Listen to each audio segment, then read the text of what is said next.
see if it's right. Alright. Alright.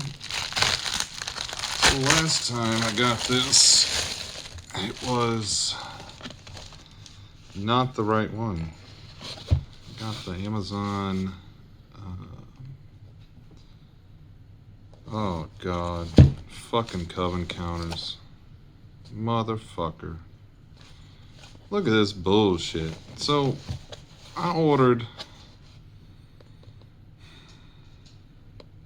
What is it? It's definitely not coven fucking counters. Undead Unleashed.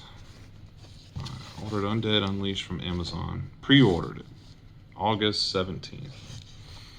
Then, I'm like, okay, let me get a refund.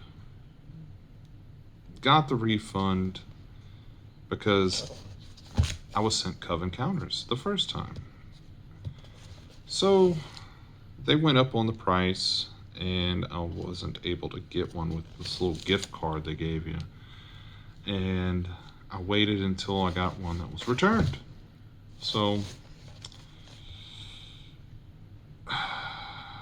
yeah.